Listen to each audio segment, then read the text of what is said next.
Morning, glory, America. Bonjour, hi, Canada. Greetings to my 450 affiliates. I am so glad you are joined this morning with me in this era of the virus. Now, depending on how you look at it, we got really good news yesterday or really bad news.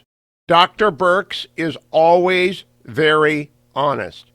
She was on CBS with Savannah Guthrie yesterday. You should hear what if we do everything the right way, numbers are. Cut number 12, please. Dr. Fauci said yesterday we could see millions of cases in this country and as many as 1 to 200,000 deaths. Do you agree with that analysis? Is that a worst case scenario or something that we should prepare ourselves as potentially likely?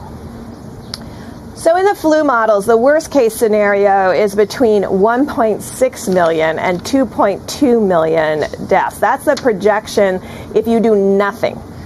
So we've never really done all of these things that we're doing. We've put them into a model. We've looked at the Italy data with their self-isolation, and that's where we come up with, if we do things together well, almost perfectly, we could get in the range of 100,000 to 200,000 fatalities. We don't even want to see that. I know, but you kind of take my breath away with that, because what I hear you saying is that's sort of the best case scenario. If everything works and people do the things you're asking them to do, maybe you can hold the deaths to 1 to 200,000 in this country. Well, the best case scenario would be 100% of Americans doing basically what is required. But we're not sure, based on the data that you're sharing from around the world and seeing these pictures, that all of America is responding in a uniform way to protect one another. So we also have to factor that in. Cities that don't social distances, that don't stay at home, that believe you can have social interactions, that believe you can have gatherings of homes of 20 and 10 people even, that is going to spread the virus even if everyone looks well. Now, I believe that most of America is compliant and getting more compliant. Indeed, there was a story on the Daily yesterday from the New York Times, an essay by Jessica Lustig that everyone should listen to on their Spotify on what it's like when her husband, who's in his 50s, they have a 16-year-old, gets coronavirus. That will increase social distancing considerably. It's an awful, awful illness. He's recovering, but the days you've got it, you don't want to have it, and a lot of people don't recover, and therefore we have to be on guard. We now have more than 3,000 deaths in the United States. Now, against, for example, the 36,000 traffic fatalities we suffer every year, that's not that many, but it's a lot given the curve, which looks to go somewhere between 100,000 and 200,000 dead Americans and many, many more millions ill, unless we do everything exactly right. Now, I saw a headline today that we have surpassed China in deaths. That's not true. China is lying to us. Please understand, China is lying to us. Secretary of State Mike Pompeo went last night on Fox News with Sean Hannity and said this about both China and Iran, cut number 24. President Trump and I have been committed to making sure that we had the best data available. When you hear doctors Fauci and Birx talk about risk, fatalities, trying to think about how to model, what they need is data. They need data from Italy, they need data from China, they need data from Iran. We need every country to step up and provide accurate, transparent information. If we can't have that, if we have disinformation instead, there are more lives that will be at risk, not only today, but in the weeks ahead as we battle this enormous challenge. We've asked every country to step up, tell us what they know so that the world can learn. America will then turn around. We will share the information we get, and we'll keep people safe, not only here in the United States, but all across the world. Now, we're making medical breakthrough after medical breakthrough, but we need more data from around the world because we've got the best scientists, we've got the best private sector, we've got the people to roll out. Dr. Fauci went on CNN with John Berman yesterday to talk about why the president made the decision to shut the country down in April, cut number 3.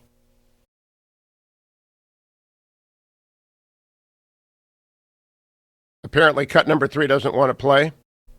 Okay, then we'll move on to cut number President Trump in the Rose Garden, cut number 2, talking about what the objective is.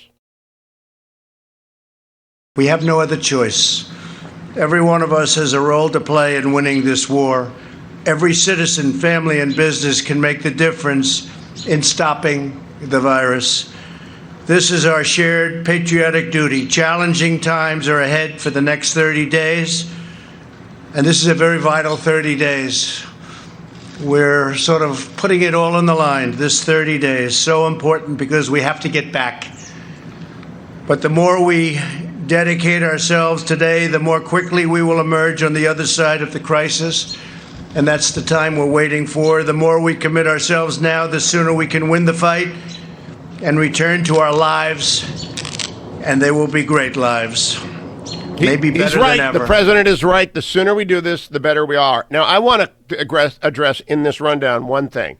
Mike Lindell is a friend of mine. He's a sponsor of this show. I've interviewed him many times. He has converted one of his entire MyPillow.com facilities to the production of masks. He's a great American. If you've heard him on this show, you know he's recovering substance abuse sorts. He's a great Christian man. All he does is give, give, give, give. Yesterday appeared in the Rose Garden. After the appearance, he was savaged by, he was just savaged by the left online. I could not believe it. I want you to hear what Mike Lindell of MyPillow said in the Rose Garden yesterday after the president called him up because the president was so impressed with his converting half of his production capacity to masks. Here's Mike Lindell in the Rose Garden, cut number 23. Okay, well, MyPillow is a U.S. vertically integrated company which has been forced to adjust to the changing business environment as a result of the pandemic. MyPillow is uniquely positioned as a U.S. company that functions as a manufacturer, logistics management distributor, and direct-to-consumer. Given our current business lines, we are experiencing the effects of this pandemic firsthand. But MyPillow has done, we've established an internal task force which is monitoring future needs of companies across the country as a result of this pandemic. And given our position, we've begun to research and develop new protocols to address the current and future needs of U.S. businesses across multiple sectors. How companies are going to prepare themselves when they once again open up and changes to their current operations in order to adjust to future threats and pandemics. MyPillow has designated some of its call center to help U.S. companies navigate the many issues that resulted from this pandemic. We've dedicated 75% of my manufacturing to produce cotton face masks. In 3 days, I was up to 10,000 a day. By Friday, I want to be up to 50,000 a day. I'm proud to manufacture our products in the United States, and I'm even more proud to be able to serve our nation in this great time of need. Thank you, Mr. President, for your call to action which has empowered companies like MyPillow to help our nation win this invisible war. Now I wrote something off the cuff, if I can read this. Okay. God gave us grace on November 8, 2016, to change the course we were on. God had been taken out of our schools and lives. A nation had turned its back on God. And I encourage you to use this time at home to get back in the Word, read our Bibles, and spend time with our families. Our president gave us so much hope where just a few short months ago, we had the best economy, the lowest unemployment, and wages going up. It was amazing. With our great president, vice president, and this administration, and all the great people in this country praying daily, we will get through this and get back to a place that's strong. That was a call to prayer by Mike Lindell. God bless him and God bless MyPillow.com. And he was savaged online. You do everything you can for this country, and you speak the name of God. You're not afraid. Those who honor me, I will honor them. That's Samuel, right? Old Testament, book of Samuel, the prophet. Here's what I want you to do. The left is savaging Mike Lindell for speaking about God in the Rose Garden. Go to MyPillow.com and buy everything you see. You want the best price, use my name, Hugh, H-U-G-H. But you don't even have to use my name, Hugh. Use Mike. Use Hugh. Use whatever you want. Go there, but go and just flood them with orders, get your mass there. Just tell the left, please, we've all in the same boat. Stop shooting holes in the bottom of the boat, left-wing nutters. Mike Lindell is a great American. He ought to get a standing ovation, and indeed, the people of this country who are people of faith agree, whatever their faith, we need more Mike Lindells and fewer snarky journalists online making fun of him. I'm Hugh Hewitt. I'll be right back. Portions of the Hugh Hewitt Show are brought to you by Food for the Poor.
Welcome back, America. It's the last day of the first month of the crisis. Although I began broadcasting about the coronavirus threat in January, the crisis really began in March. And there is no pride in being first to the bell. Tom Cotton and I, first to the bell. Admiral Stavridis and I, first to the bell.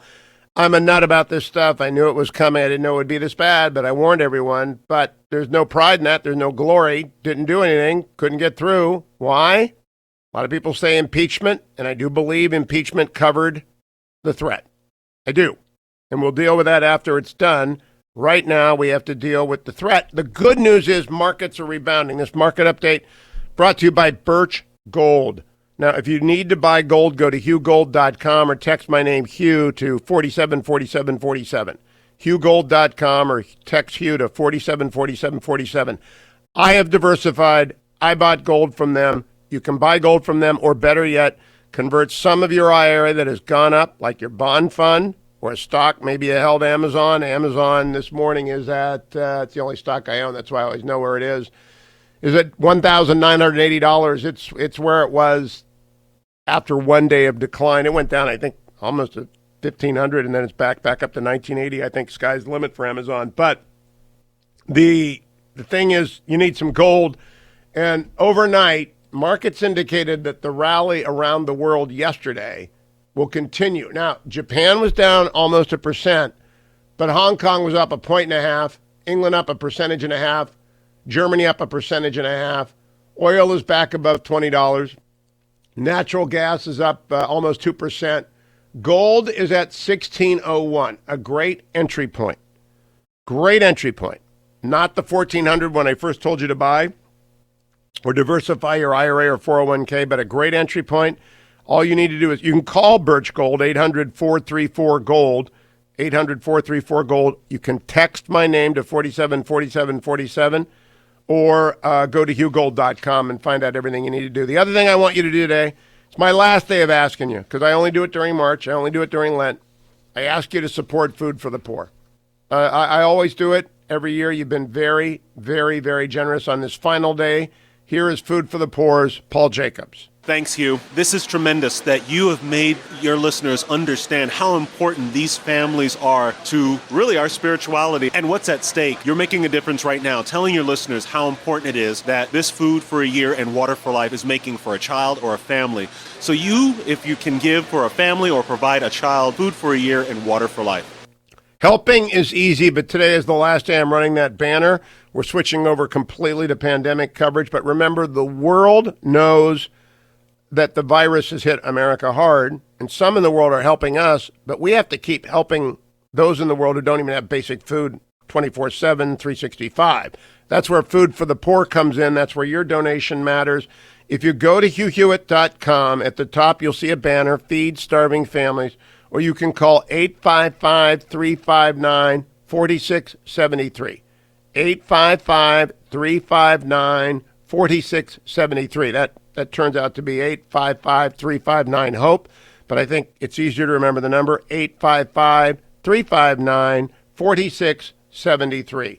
The very easiest thing is to go online to hughhewitt.com and go to the top there of the banner. Also, remember, Job Creators Network. I'm going to talk to Senator Mitch McConnell today, the leader of the Senate, about what is next. JobCreatorsNetwork.com is out there mobilizing the small businesses of America, especially restaurant owners. 3% of restaurants in America have closed forever, more than double digits. We need to put them in phase 4 of the congressional action. So listen in to Senator McConnell later in the program, but join the JobCreatorsNetwork.com. And remember as well, my friend Prager. Yeah, he is my friend. I give him a hard time. But Prager and Carolla made this great movie, No Safe Spaces. It's available right now online. Sale 25. Sale 25 is the code. You'll get 25% off. You can watch this terrific movie, No Safe Spaces, all the way through the end of May. I myself started to watch The Battle of the Bulge last night, the 1965 Henry Fonda, and it turns out it's a beast. I mean, it's almost 3 hours long. It's going to take me a week to watch that. Who watches TV for that long? But I've been listening to Stephen Ambrose's book, Citizen Soldiers, and I just got done with The Battle of the Bulge, the real history of it. So I wanted to see a movie that was made 21 years after the actual battle. And it's not very good, but it's good enough better than a lot of stuff like the Tiger Show on Netflix. Come right back. We'll get back to the news coming up right here on the Hugh Hewitt Show.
Welcome back, America. The latest headlines, a worldwide infection number of 800,000 people. Shivering, aching, some of them in the hospital, some of them on ventilators. Pray for them. In the United States, we have 160,000 cases. The death toll in the United States has passed 3,000. Spain reported 849 new deaths yesterday. That's the worst 24-hour period yet in the outbreak there that has killed more than 8,000 people in just Spain. Daily U.S. deaths exceeded 500 for the first time.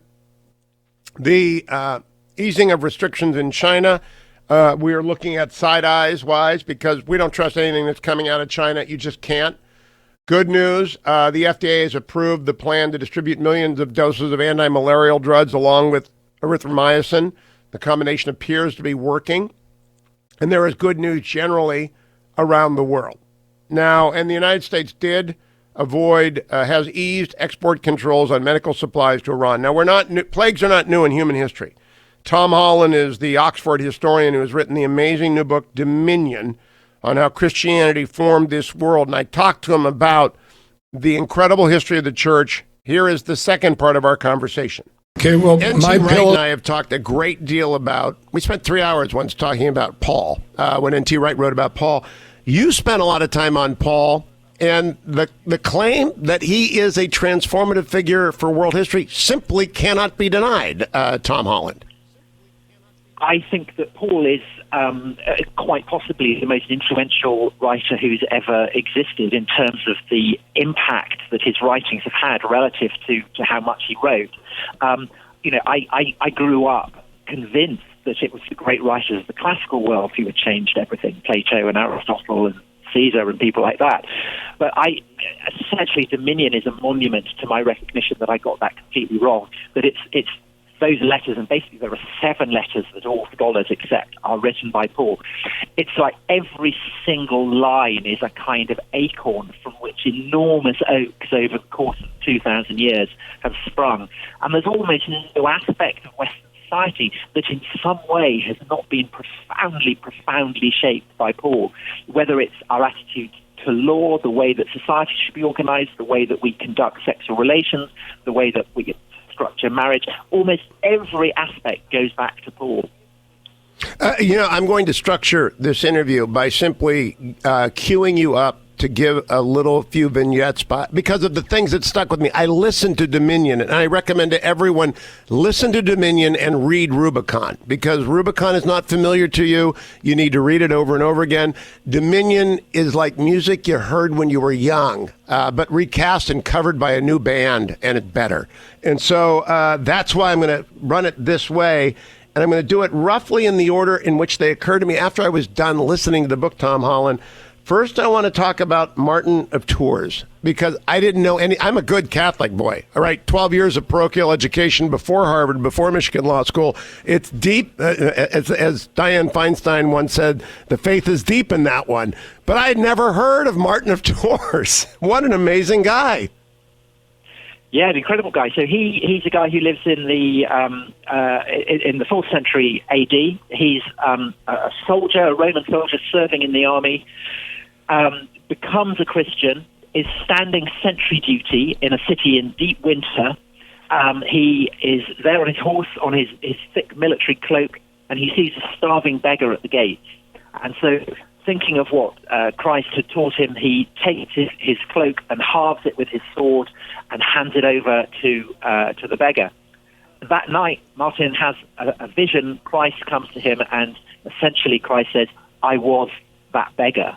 And Martin is then feels called to serve Jesus not as a soldier but as a hermit. So he stands up to the emperor and says, "I'm leaving military service." He becomes essentially a conscientious objector. And he's a kind of hairy, smelly guy. He's not a guy from the silken aristocracy that at the time are running Gaul. And when he gets elected bishop, he is a kind of countercultural figure.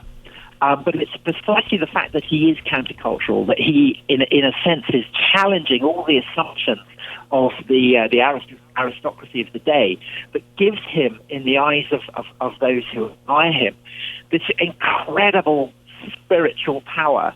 And after he dies, his tomb becomes a great place of pilgrimage. It's the tomb that when the Arabs come to Spain, they launch a great raid to try and capture it, and they get blocked by the Franks, and it's a kind of great turning point in European history. But also what then weirdly happens is that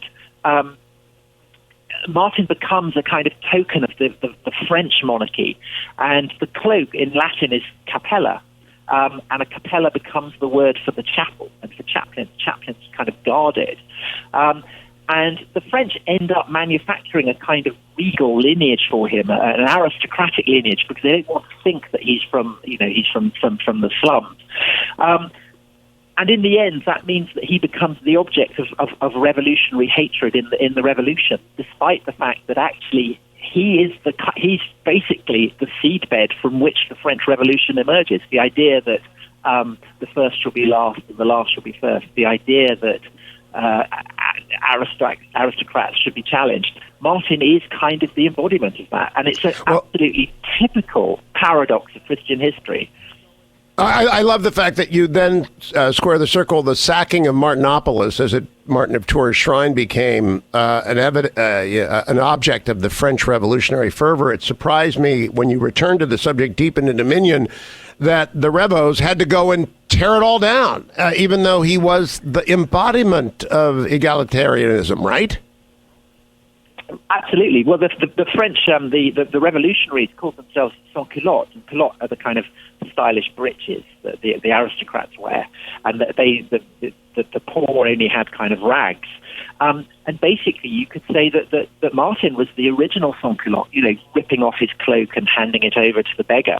And that's the power. That's really what I'm interested in Dominion, is the way that things that might seem to contradict Christianity and often be very hostile to Christianity, in fact, are drawing on impulses that are deep buried in the Christian past. So the American Revolution, the idea that all human beings are created equal, this is not remotely a self-evident truth at all.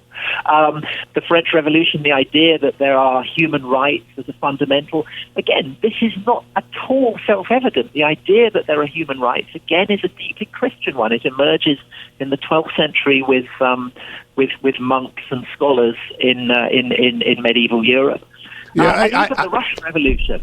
The Russian Revolution, what's the Russian Revolution about? The Russian Revolution is founded on two principles: the idea that the first should be last and the last should be first, and the idea that there will be a kind of universal paradise which spans the entire world at the end of time. And both of these ideas are nothing if not Christian. They would not exist without Christianity. There is also in church history, I lingered a long time on Hildebrand, Gregory VII, because as a Catholic, I think my denomination is deeply in need of a Gregory VII to come and cleanse it of the scourge of the abuse scandals. He started what you call Reformio. And I began to think of every reforming movement might have its origins in Gregory VII's call to reform. I think that's absolutely true. I mean, I think that it's entirely legitimate to think of Christianity as the greatest kind of cultural, moral, ethical revolution in history, but it takes on a particular form in Western Europe and then ultimately the whole of the West. And the foundational figure is this Pope, Gregory VII, in the 11th century that no one has heard of. Everyone's heard of, Lenin or Luther, but people have not heard of Gregory VII. And I think the reason for that is precisely that he was so successful. It's the revolutions that are completely successful that people forget about. Well put. Take it for granted. And what Gregory does is essentially he takes the idea that every Christian accepts, that you can be cleansed of your sins, that you can be born again, that you can be baptized, and he applies it to the whole of society. And he says that we can cleanse all of society, we can reform it. He uses this Latin word reformatio, which of course will reappear in the Reformation. And he is so committed to this idea that he's prepared to challenge anyone who stands in its way, including emperors, including kings. And he makes the emperor, the heir of Augustus and Constantine and Charlemagne, kneel in the snow outside the castle where he's staying. Staggering things, absolutely stupefying. And so really it's the first experience of revolution that Europe has. And it sets Europe on a really culturally distinctive path that, of course, in due course, the United States will become the heir of. And it embeds ideas that things can be progressive, that law can be progressive, that society can be improved. All of these ideas, again, are not remotely given. These are products of this remarkable period of cultural upheaval that you get in the 11th century. And really, the Reformation, the Enlightenment, the American and French Revolution, the 60s, all of them are simply kind of further turnings of this revolutionary wheel. And I'm going to read much more deeply in Gregory, and it is my Catholic prayer that we get one at the next convocation. May it be far away. Francis is a good figure for this time. Right now, it's become apparent to me that it's a time of suffering, and he's a pope for this time. And we'll talk more about that tomorrow. Right, the Christian response is underlying everyone's response to this plague. I look at the Wall Street Journal this morning, a story they have, and we'll have more Holland down the week. To fight coronavirus, states call on retired medical staff and new graduates. It begins. Stephen Lay's last shift in the emergency room was on New Year's Eve 2016. Since then, he has been enjoying retirement, staying healthy by swimming 3,000 yards a week. Now, the 61-year-old retired doctor from Gulfport, Florida, is donning a mask and gown this time to take swabs from a car window at the Baycare Urgent Care drive-through testing site in St. Pete's. Dr. Lay is among thousands of retired and inactive doctors and nurses who are returning to the field as help in the number of coronavirus patients surges, inundating healthcare facilities across the United States and especially in hard-hit New York. 76,000 healthcare workers, many of them retired, had volunteered to help as of Sunday, Governor Andrew Cuomo said.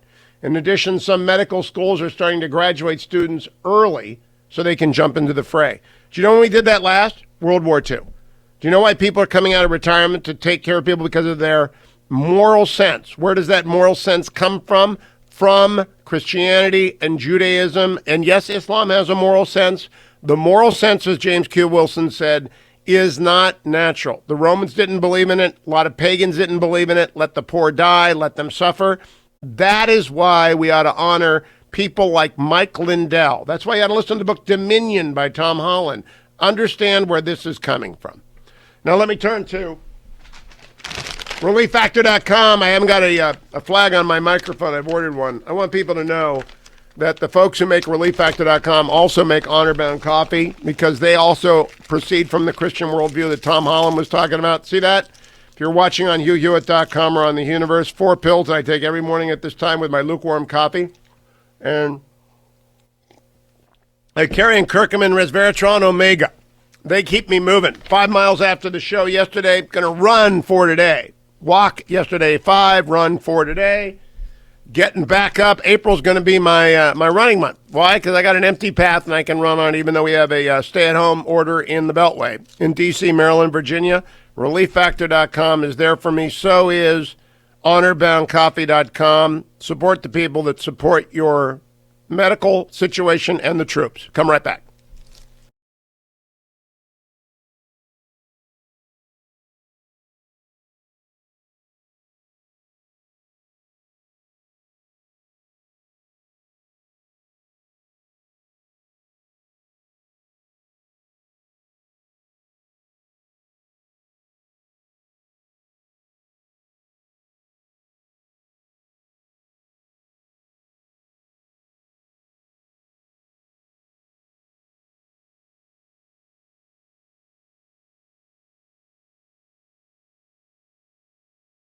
Is it accurate that if these steps had not been put in place, the stay-at-home orders, the social distancing orders, as the president said yesterday, it could have been 2 million people dead here in the United States? I mean, these are all models, Wolf. It's a little tough to say, but, if you talk about something that is spreading, very robustly throughout a community. 2 to 3 times more contagious than flu, and up to 10 times, perhaps even more than that, more deadly than flu.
Welcome back, America. That music means I'm joined by David M. Drucker. Of course, you see him on all the networks. He is with the Washington Examiner. Follow him on Twitter at David M. Drucker.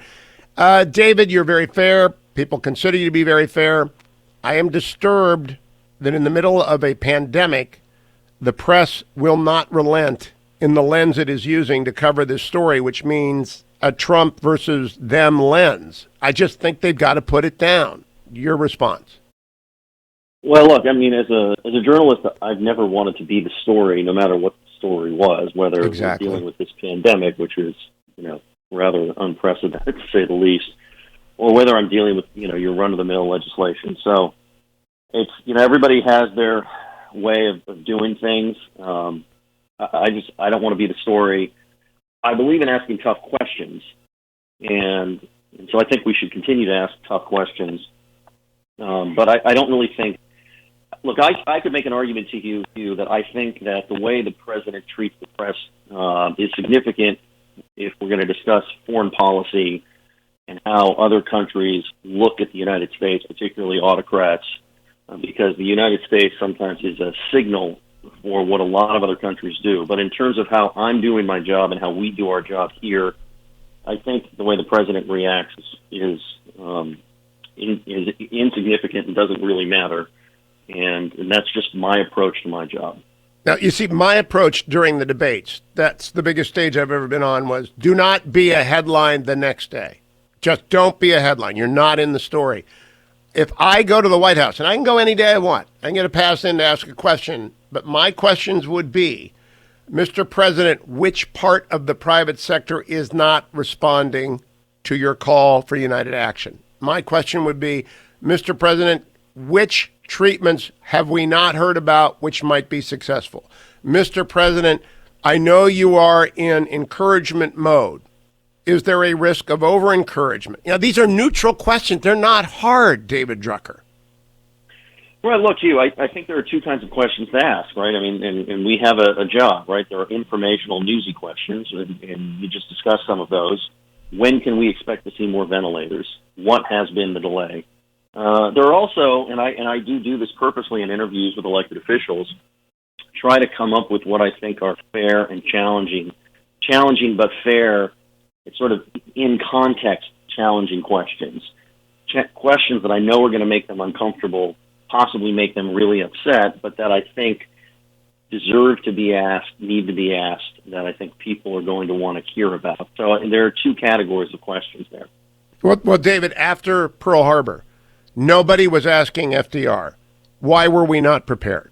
Now, I know why we weren't prepared. In fact, Fetching Mrs. Hewitt's grandfather got fired from the Navy because he testified on the Japanese threat before Congress without permission. He got relieved by FDR.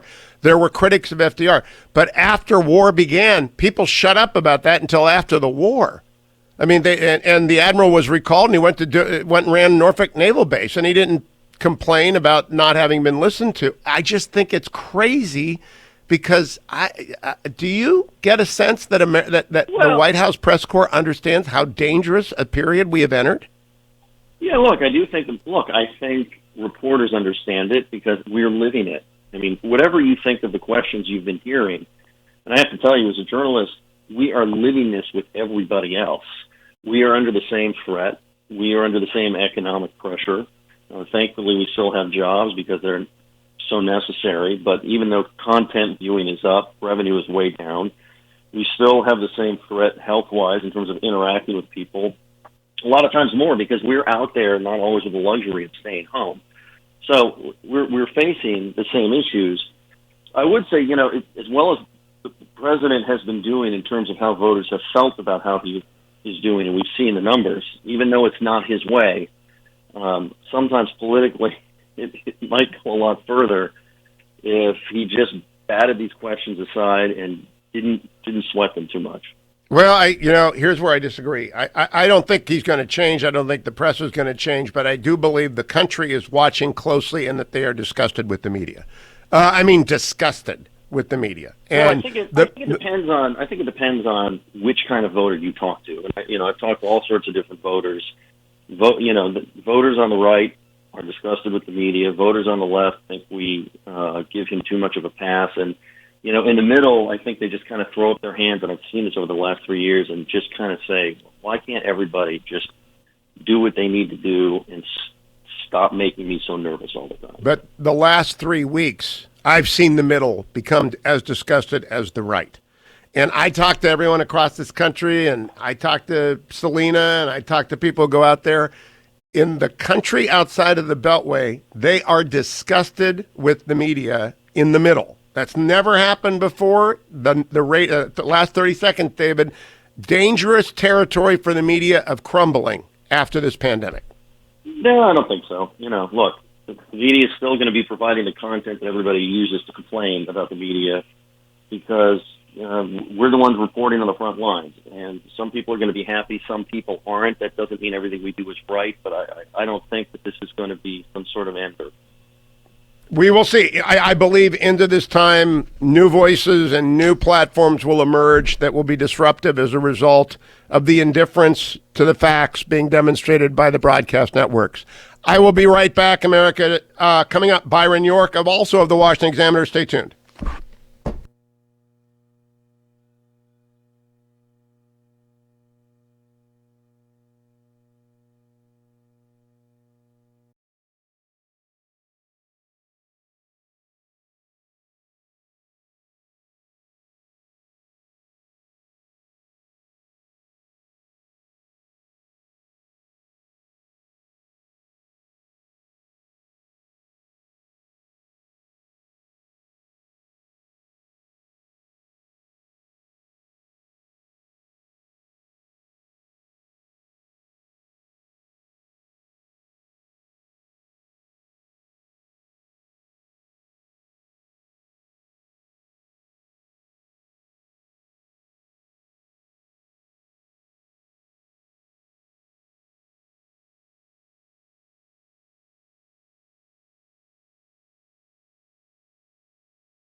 Morning, glory, America. Bonjour, hi, Canada. It's Hugh Hewitt across 400 affiliates. I'm here to tell you the news is not all bad. Good morning to you. The bad news. The world has crossed 800,000 cases of coronavirus. America, according to some outlets, has crossed 3,000. Maybe we're approaching it. That's 9/11 levels of mortality. Spain last night, 849 deaths, bringing the total death toll in that ally to 8,189. And the United States passed 500 deaths in one day. First time. On the good news side, we've got some breakthroughs on treatment, and Byron York is here to discuss all of the news. He is, of course, with the Washington Examiner, where he is the chief political correspondent. You ought to follow Byron at byronyork.com. Good morning, Byron. Good morning, Hugh. I was just talking with your colleague Drucker about what I consider to be I'm watching American media dissolve before my eyes. I do not believe that the broadcast networks understand the peril within which they have put themselves by refusing to move the lens. This is not a Trump versus them lens. This is the country under an assault. Do you agree with me? I think we've seen some ridiculous scenes at press conferences when a number of good questions are asked about the rate of increase of the disease, U.S. policy, et cetera. And then it turns into kind of an anti-Trump thing. And you get the impression that everybody is playing a role.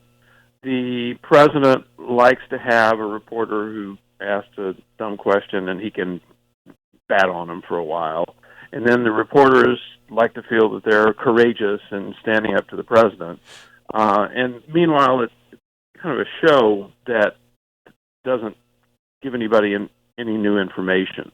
I think what we're seeing now, with the president's decision to extend the social distancing and all that policy, I think what we're seeing is a clear move of public opinion in the direction of favoring restrictions on their own lifestyle until the disease is under control. Because I think we talked about this for a while. The greater the fear of the disease, the greater the support for some government restrictions on it. And so when the president said he wanted to get back to work, that only works if fear of the disease has decreased to a level that people accept the idea of restarting their activities. And we're not there yet.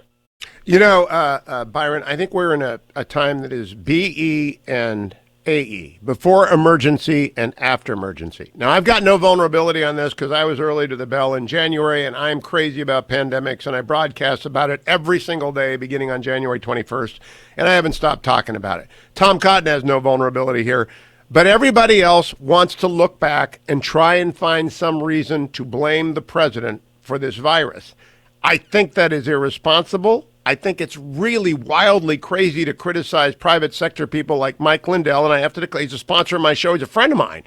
But what is wrong with Beltway Media and people dunking on Mike Lindell, who's given half of his production capability to making masks, but he's also a man of faith and a man in recovery? I don't think the Washington Press Corps understands how they appear to people. No, they mocked Lindell's appearance at the news conference yesterday, at the briefing yesterday. They mocked the very sort of notion of him playing any role in this because they associate him with Fox News. I think that's pretty clear.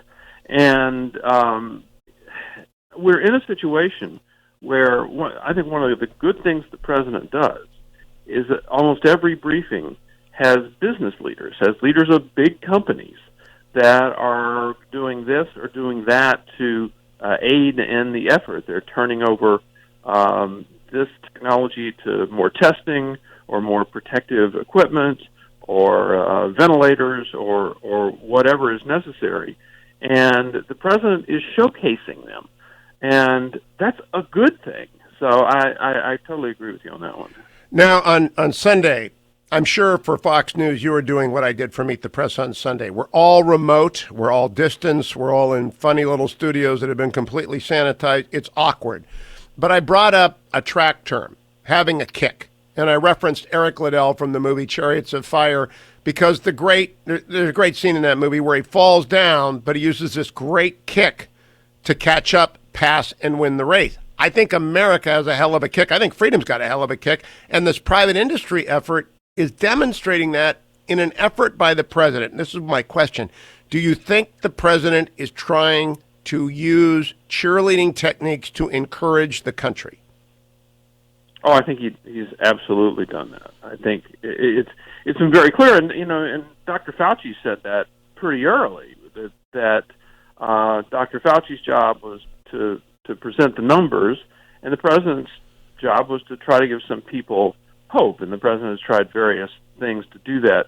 On the idea of a kick, I think that's an interesting idea. I think maybe another way to look at it is we've historically been slow to respond to big problems.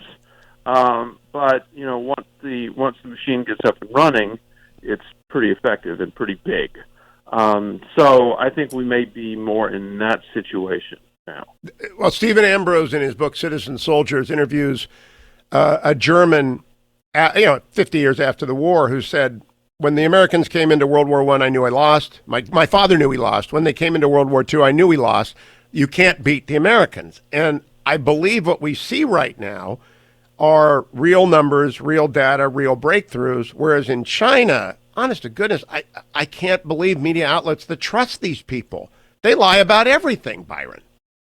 I think you have to put if you're just doing straight news reporting about the number of cases around the world, I think you have to always include a disclaimer about China that you can't trust any of their numbers. And we know it started there. And I think one of the things we just had some reporting about Tom Cotton's role. And I think it was a story in Politico, basically the eve of the Senate trial for the impeachment, when the whole world is looking at impeachment. Tom Cotton is looking at these reports out of China, and he sees two things. He sees the government minimizing and saying there's no problem here on one hand, and on the other hand, taking increasingly restrictive and draconian measures to try to isolate the virus in Wuhan.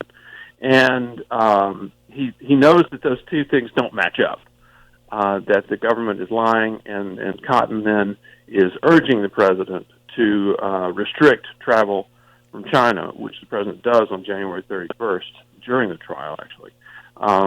So some people were seeing this, and the discrepancy between what the Chinese government is saying and what they're actually doing kind of gives the story away.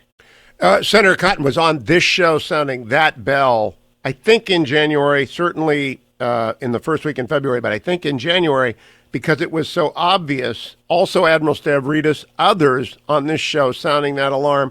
But at the same time that the president listened to them and put the Chinese travel restrictions in, was he not criticized widely for doing so? Yes, he was. Actually, Joe Biden said on the very day, January 31st, that the restrictions went into place. Biden was campaigning in Iowa and said, this is no time for the president's hysterical xenophobia. So, yes, there was a certain amount of criticism. There have been actually some fake tweet. There was a fake tweet made up about Senator Schumer, who didn't say what he was accused of saying. But there's no doubt that the president actually was criticized when he takes that effort. So if I can do the bare bones, the first to the bell is Senator Cotton. I think my show is the first show that is nationally broadcast on which he sounds that alarm and that people are taking it seriously. The president responds on the 31st. He receives criticism for responding. And then the CDC has internal technical issues and regulatory snafus that have nothing to do with political leadership on the testing, which hold us back. I think, and then after that, I just don't think anything else matters, and we ought not to be looking back. Have I missed a crucial element, Byron York? I don't think so. This is what we talk about when we see the big, lumbering American government being slow to start. The other thing I think is public opinion about this, which is what you might call the Tom Hanks example. I mean, early reporting stressed that for most people, actually getting the disease was no big deal, and that it was really rather confined to people who were quite elderly, who have serious health problems. The Tom Hanks experience, who basically it didn't appear to be that bad a thing, I think that reinforced that in people's minds. And boy, the new story in the New York Times Magazine will prove to people you do not want this illness. Socially distanced, you do not want it, even if you're healthy and in your 50s. Byron York, always a pleasure. Coming up, America, Labor Secretary Eugene Scalia, Senator Tom Cotton will continue the conversation in the time of plague here on the Hugh Hewitt Show.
Welcome back, America. I'm Hugh Hewitt. Thank you for listening today. Time for the business story of the day, brought to you by AndrewandTodd.com. A business story is interrelated with the pandemic. You cannot not report on the market and the pandemic because one reflects the other. The business statistics reflect the other. AndrewandTodd.com, they lend money to people who own homes or want to buy them. And they are very much in the business. A lot of people have shuttered, not Sierra Pacific Mortgage, because they are online and they are able to distance from home, and they've been online for years. AndrewandTodd.com. You can call them the old-fashioned way, 888-888-1172 if you want to buy a house. In fact, I know a young couple in D.C. that are closing a home today that Andrew and Todd have made possible. So if you want to buy a house, even in this era of pandemic, and a lot of the country is not shuttered, a lot of people do not have stay-at-home orders and they're out looking at homes, call AndrewandTodd.com to get a realtor, to get a loan, or if you want to refinance, AndrewandTodd.com. The big story of the morning is Goldman Sachs. Goldman Sachs has revised their estimates. Let me read it to you. Quote, "We are making further significant adjustments to our GDP and employment estimates.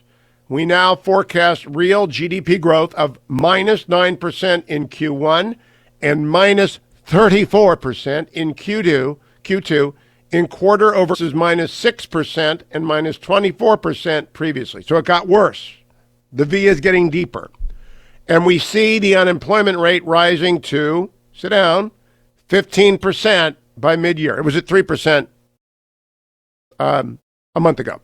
15% by mid-year versus our earlier prediction of 9%. However, Goldman Sachs adds, we have upgraded our expectations for the recovery after mid-year with a 19% quarter-over-quarter annualized GDP gain in Q3 versus 12% previously. Our estimates imply that a bit more than half of the near-term output decline is made up by year-end and that real GDP falls 6.2% in 2020 on an annual average basis versus 3.7% in our previous forecast. But it means we're back. We're back in just extraordinary fashion if we all follow the rules. All right, so you can buy your house now. You can refinance your house with AndrewandTodd.com. You can call 888-888-1172. Your jobs will come back, except for some businesses like the 3% of restaurants that have already closed forever, maybe rising to double digits. You're going to see huge surges in places like Amazon.com and Zoom.com. Huge, big. The market will change. But America's got a hell of a kick. And we're in the race, and we will be ready for the fall rebound of the virus, and we will have new treatments and hopefully a vaccine close to being deployed early. We will find out. We will watch it every day. My job is to assure you, to inform you, to encourage you. I'll keep doing that. I do, however, want to remind you that the world suffers much more than America, even with those bad numbers for the next quarter, even with that horrific unemployment prediction of 15%. And I'll ask Leader McConnell and Tom Cotton about that when they come on, but the world suffers more, which is why I'm asking you to go to HughHewitt.com and go to the top where it says Feed Starving Families. It's the last day I'm going to ask you to contribute to Food for the Poor as they take care of the world's neediest in our hemisphere. They are your hands, your eyes, your generosity. And I've got a note here from Paul Jacobs of Food for the Poor thanking you. Thanks, Hugh. This is tremendous that you have made your listeners understand how important these families are to really our spirituality and what's at stake. You're making a difference right now, telling your listeners how important it is that this Food for a Year and Water for Life is making for a child or a family. So you, if you can give for a family or provide a child Food for a Year and Water for Life. Now, I'm not looking to the 15% who are going to be unemployed to help these folks. But if you're part of the 85% who have kept your jobs, please be generous. Please dig deep. You can call 855. It's toll free. 855-359-4673. 855-359-4673. Or you can go to HughHewitt.com. Go to the top. Feed Starving Children. It's the banner on the very top. You cannot miss it. Thank you for your generosity. When I come back, I'm going to be talking with Labor Secretary Eugene Scalia about that 15% number. What do those people do? If you've lost your job or you know someone who has lost their job, what do you do? What do you get? I'm going to the top. I'm talking to Secretary Scalia after the break. Stay tuned. This portion of the Hugh Hewitt Show has been brought to you by MyPillow. Call 800-951-5493 or go to mypillow.com and be sure to use a promo code HUGH.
Welcome back, America. I'm Hugh Hewitt, telling every small business owner out there that they need to join JobCreatorsNetwork.com right now. It is an unprecedented time of stress for small businesses. I mean, really unprecedented. Great Depression levels of stress.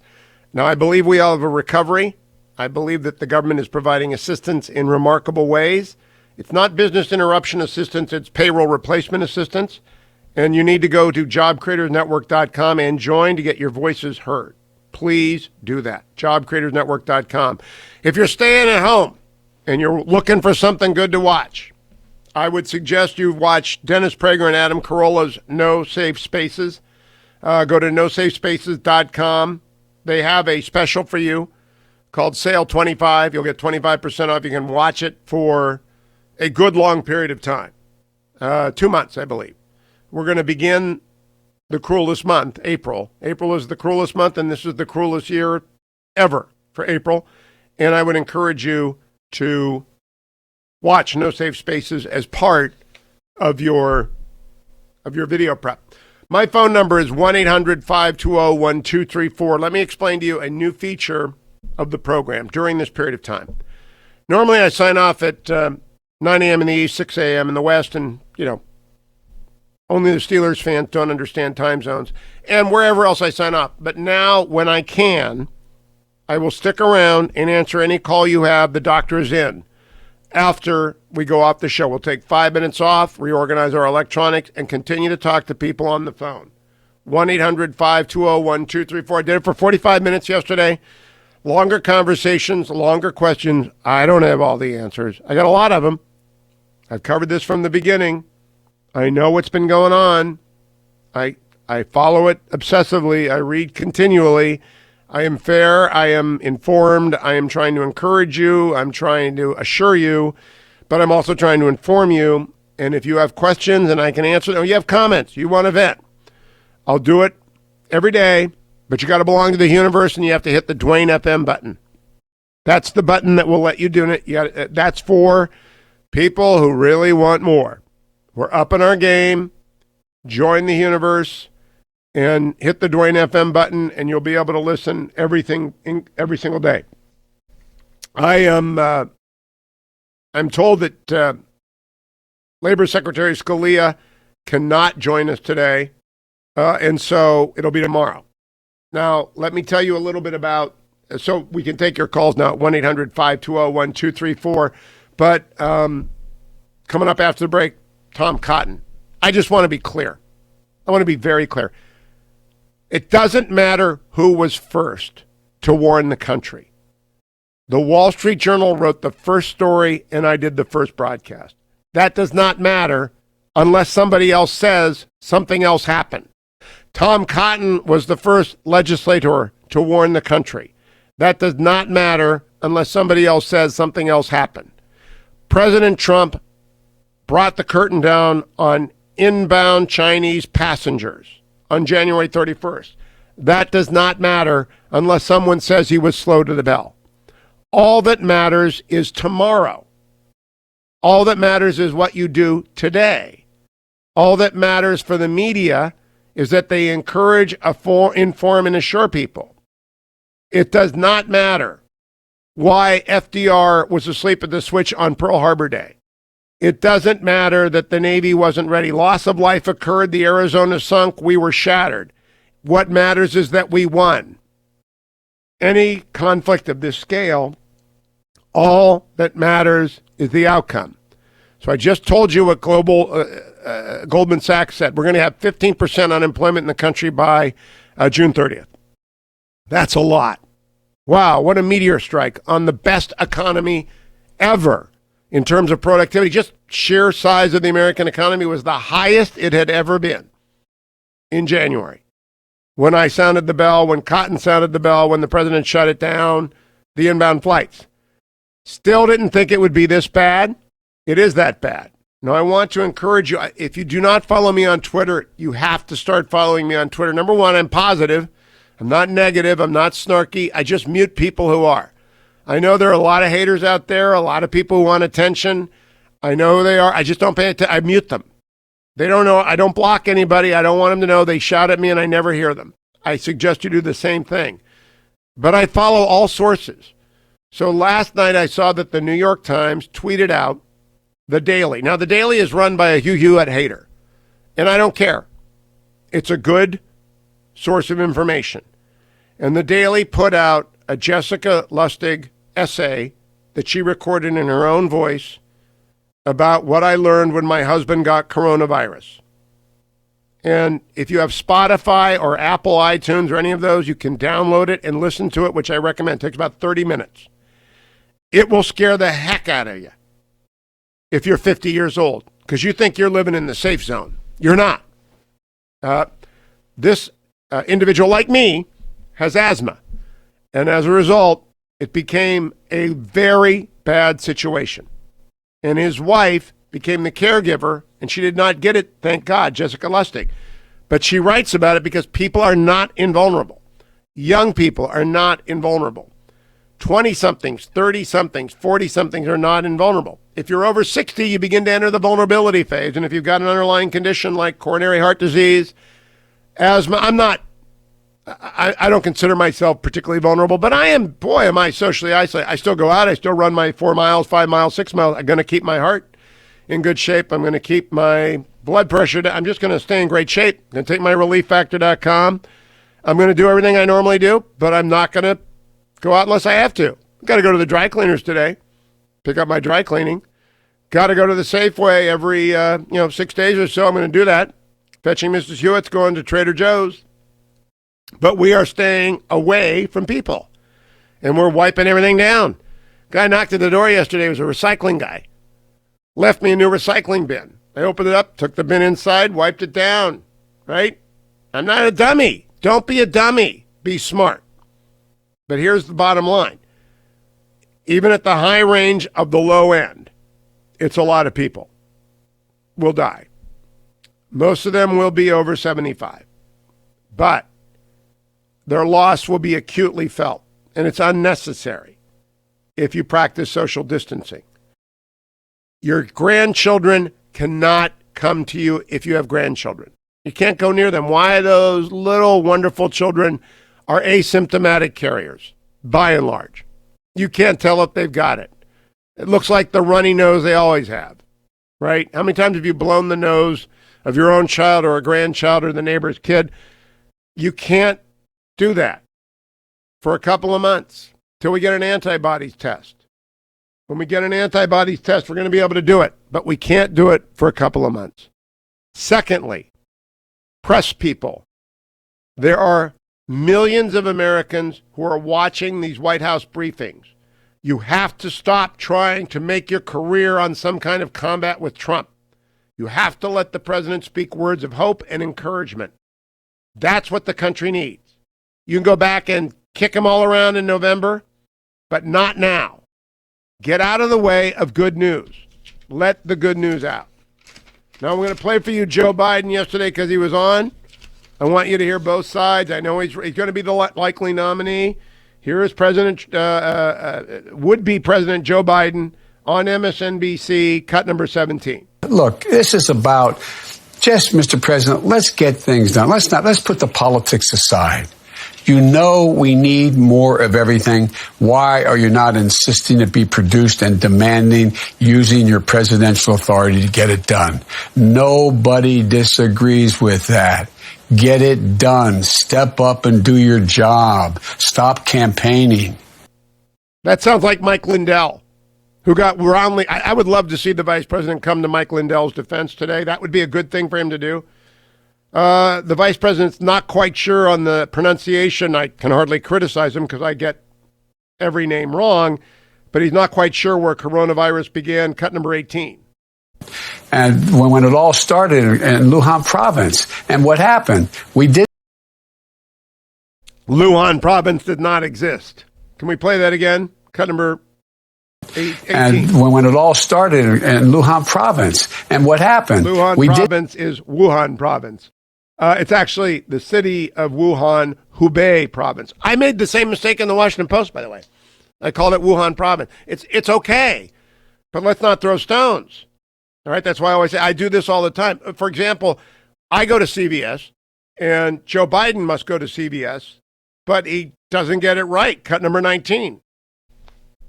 Well, the president said that a couple weeks ago that every CBC and other, he named 4 outlets, were going to have testing sites outside of their stores and the various places that they exist. CBC does not exist. CBS exists. Then Vice President Biden just kind of lost his train of thought. Cut number 20. How we're going to get through it. And the way to get through it is with the production of the capacity that we need, as well as counting on people to do the right thing. And they're doing the right thing all across the board, except this attack on people who, anyway, I shouldn't get going on that. But the point is. Well, anyway, I don't know what's going on. Cut 21. Looking at his notes. Still lost. Right now. And first of all, he has to wait till the cases before anything happens. Look, the whole idea is he's got to get in place things that we're shortages of. We're not testing enough people. Our first responders, docs and nurses don't have the gloves, the masks. They don't have the equipment they need. We're short on ventilators. And as this spreads to other areas, and which is likely to do, we don't have the capacity to surge the equipment that they need. He has to use the Defense Production Act much more aggressively, including not just in ventilators. This is nuts. He doesn't know what he's talking about. Dick in Ohio, you're on the Hugh Hewitt Show. Good morning, Dick. Where are you in the Buckeye State? Well, good morning, Hugh. How are you? Good. Where are you? What you said about the president. You know, I've been watching him. Dick, listen. Dick, where are you? Oh, I'm in Dayton. Thank you, Dick. Go ahead. Yeah, I just wanted to tell you, I want to compliment the president for how he's setting it up for this nation. And I was telling your screener that I work at a home improvement, and life is good. I haven't been, the hours haven't been cut, but Lowe's is just knocking it all dead, Hugh. So life is good for me. All right, hang in there, buddy. Greg in Jersey. Hello, Greg. You're on the Hugh Hewitt Show. Hello, Hugh. Good morning. Good morning. Listen, morning to you. I just cannot believe I'm calling you from South Jersey. I'm on Route 80.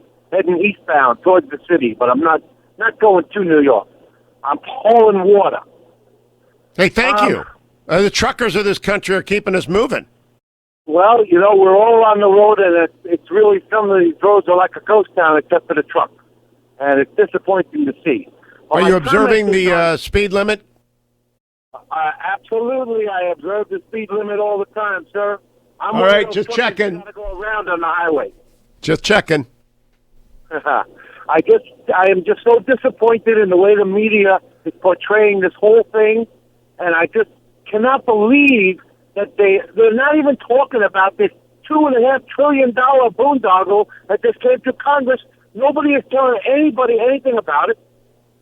And the Wall Street Journal, he put out a story a couple of days ago about the supply chain, about how no one in the supply chain knows where to get their stuff.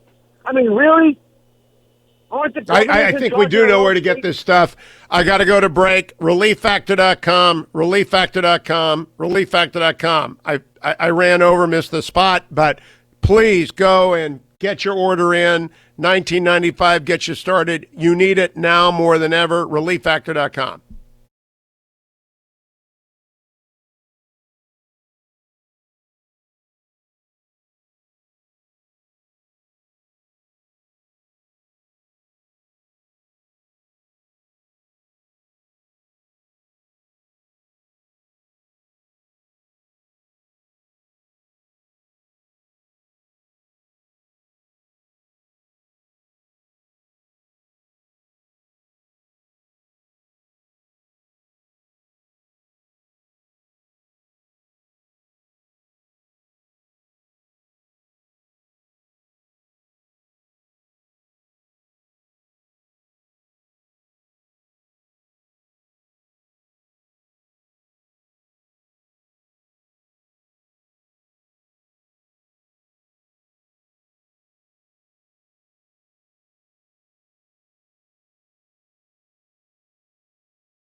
Welcome back, America. I'm joined now by United States Senator Tom Cotton. Good morning, Senator.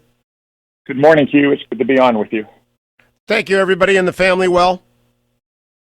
Everybody's well here. The only fever we have may be a little cabin fever, but millions of Americans know what that's like. Yet we're all doing what we can to help protect our fellow citizens. Now, I usually do not engage in backwards looking because all that matters in a pandemic is today and tomorrow. But I have had it with revisionism. Politico recognized yesterday you were the first elected leader to the bell. I believe that is true. I also believe this program was the first program on which you broadcast and probably the first program which was serious about the pandemic. Are both of those claims, in your opinion, true? Well, Hugh, the first time I recall talking about the China virus in the media was on your show, probably late January, after I'd started studying the problem in mid-January. And I have to tell you that in mid-January and late January, unfortunately, Washington, especially the Congress, was consumed with another matter. You may recall the partisan impeachment of the president. But I was focused on the time of what I thought was going to be a growing crisis coming out of Wuhan, and unfortunately it's been proven correct. Now, I believe you also were accurately reported to have warned the president repeatedly and that the president took your warning seriously and closed inbound flights from China, a point that is always overlooked by Beltway media. How important was that action? Probably the single most important thing the U.S. government has done over the last 2 months is stop air traffic from China in late January. More than 20,000 passengers landed from mainland China in the United States every single day. So by cutting off traffic in late January, the president bought us valuable weeks so we could continue to try to use the time we have to develop the resources we need: hospital beds, ICU beds, ventilators, personal protective equipment, and so forth.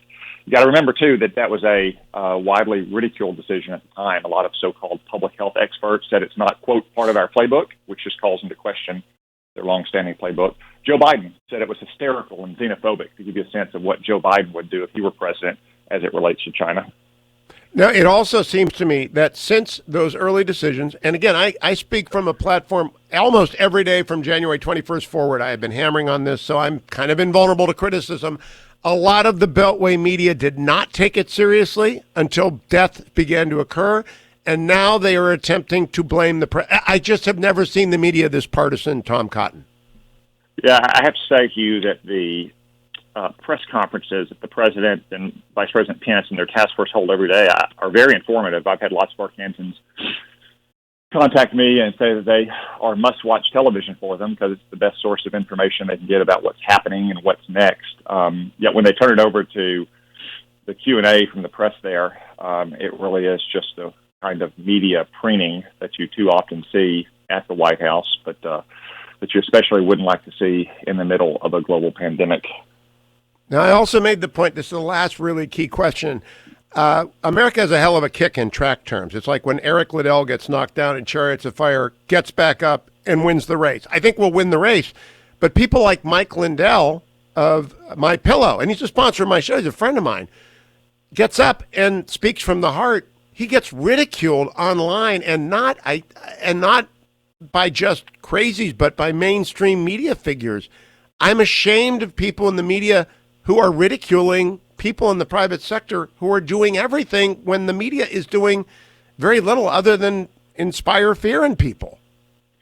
Yeah, Hugh, I got to say, I found that pretty amazing yesterday. So Mike Lindell is going to start making 50,000 masks a day at his pillow and sheet factories, and left-wingers at places like The Atlantic or MSNBC or CNN just want to take shots at him for being a supporter of the president or being on Fox News a lot. I'm not sure how many masks they've made over the Atlantic, but I bet it's a lot fewer than 50,000 a day. So in terms of the private sector generally, do you believe we have a hell of a kick? Do you think we're catching up in every critical category? Unlike any other nation in the world and any other nation in history, Hugh, remember the battles of World War II were not just fought on the beaches of Normandy or the islands of the South Pacific. They were fought in the auto factories in the American Midwest and factories all around the world, what we call the arsenal for democracy. And although we may be slow to awake from our slumber, the giant of American industry is powerful, unlike any other nation's industry in the world. Has the regulatory reform push, in your opinion, awakened the agencies to the need for speed? we're moving there, Hugh. I still hear stories that are a little troubling to me. Like yesterday, I heard your conversation with the Ohio Attorney General that the FDA said they made a mistake approving Bactel for 10,000 units per batch, not 10,000 units per day, when it came to disinfecting personal protective equipment. But at least they made that correction quickly. I know the FDA has also given emergency use authorization for hydroxychloroquine as well. So they're moving a lot faster than they would under normal conditions, but we need to continue to urge them and push them to move as fast as they possibly can, because these are far from normal conditions. In 30 seconds, Senator Cotton, the PRC is waging a disinformation campaign. Has American media caught on to this yet? No, unfortunately, a lot of American media continues to act as a propaganda arm of the Chinese Communist Party. Anything China says about how wonderful they are or critical of the United States, they run with without question. That's got to change, and Senator Cotton needs to be recognized for being the leading guy on this. If we're going to be fair, if we're going to tell the truth, if we're going to make sure the American public is informed. Senator Cotton, thank you. When we come back, I'll be talking with Senate Majority Leader McConnell about Phase 5 and much more on the third hour of today's Hugh Hewitt Show.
Morning, Glory America. Bonjour, hi, Canada. Greetings to everyone on my 400 affiliates or listening online. It's Hugh Hewitt. I'm so glad you're with me. A couple of nights ago, I was doing my evening walk through a deserted Virginia suburb and talking with my old White House boss, Dick Hauser, about the real-time rapid changes in the international order. And he said, you got to get John Hamre on. I don't know John. He is the CEO of the Center for Strategic and International Studies, but I know CSIS, and I did, and his team got him. John Hamre, welcome to the Hugh Hewitt Show. It's great to have you. Well, thank you. Pleased to be invited. I begin with the headline from the New York Times yesterday. For autocrats and others, coronavirus is a chance to grab even more power. From your position of having watched and participated in international affairs, what do you see as the major defining moment that is unfolding in the middle of these seismic events? Well, this coronavirus has highlighted the central flaw in the global order. Our international institutions are not strong. They don't have the capacity to direct things. They have the capacity to inspire, but action is at the local level. Action's at the state level.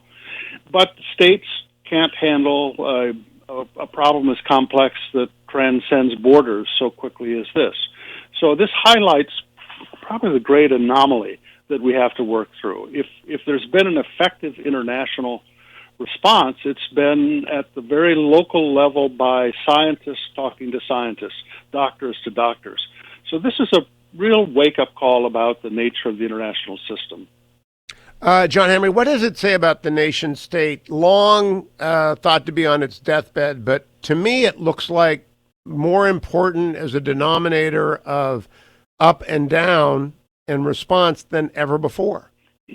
Yes, I mean the structures of government remit to the local level really end at the nation state level. They don't go beyond it, and so when this calls for local action, it means that nation states are more important. But it also highlights that nation states don't have the capacity for dealing with such profound transnational crisis as this. So on the upside, we have got an unprecedented international effort to share science, data, technology, and breakthroughs. But on the downside, we have a WHO that's afraid to talk about Taiwan and why it's not infected and the mainland is. And we have an international order that depends upon the participants in it for transparency, which we're not getting from some regimes, specifically the PRC in Iran.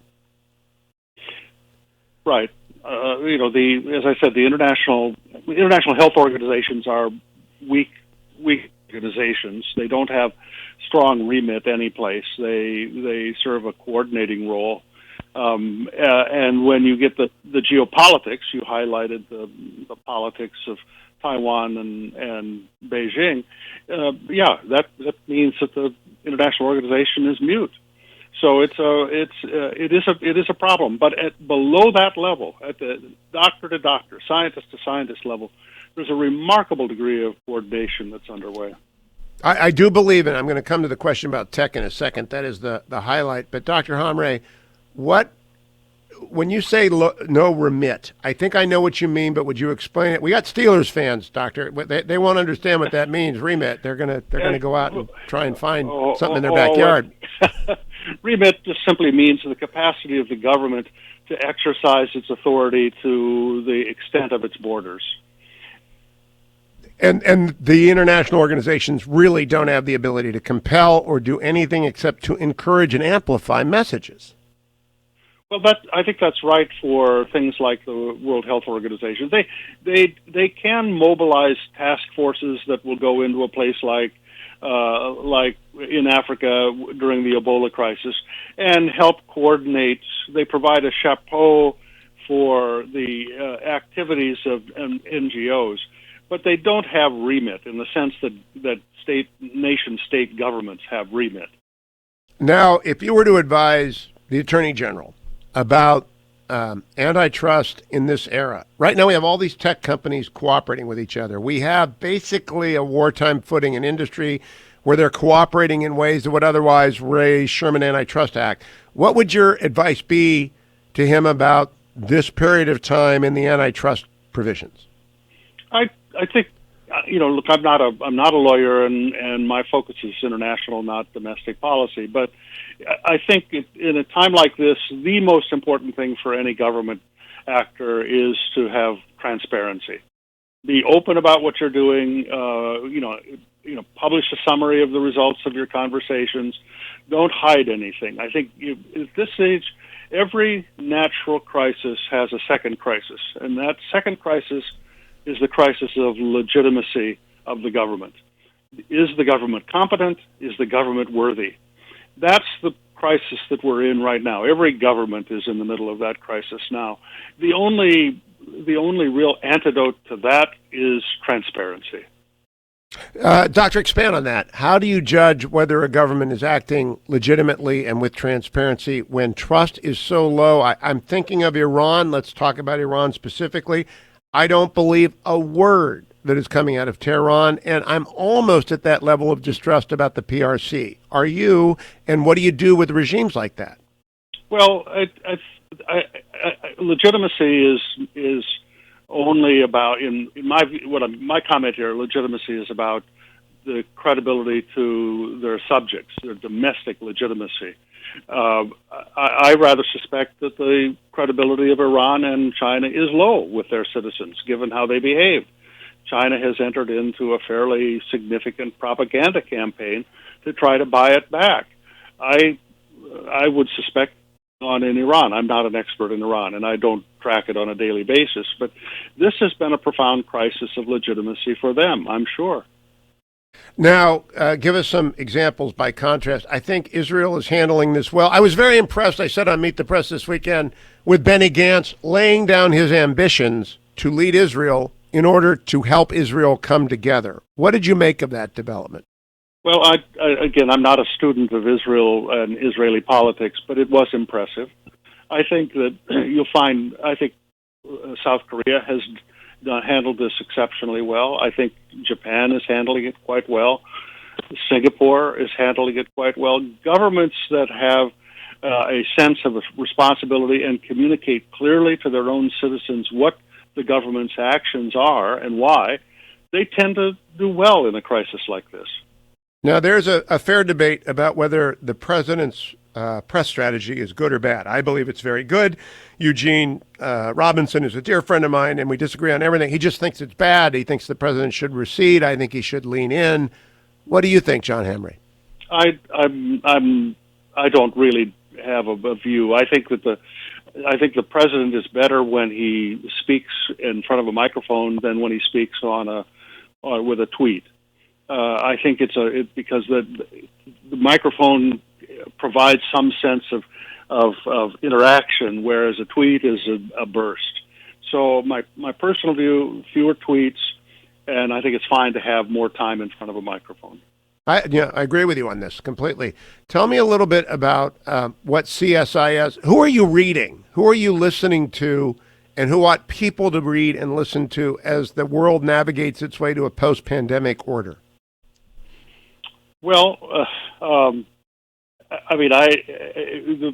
world is absolutely flush with very good sources of information about the pandemic. I look every day, several times a day, at the Johns Hopkins website, which is the public health website, which is really very good, very strong. CDC has done a good job. I mean, there's a question about the testing, but they've done a good job of transparency and explaining what's happening. I look at the BBC all the time. I look at the Wall Street Journal all the time. But what's missing is looking out over the horizon. What is coming? One of my colleagues, Heather Conley, just had a very interesting piece that was on does this represent the collapse of the EU? Does the EU have is this really going to be the starting point? Because the EU has not been able to coordinate very effectively, and as you pointed out at the opening, the individual countries have reverted to the authority of their nation-state governments. Does this represent the end of OPEC?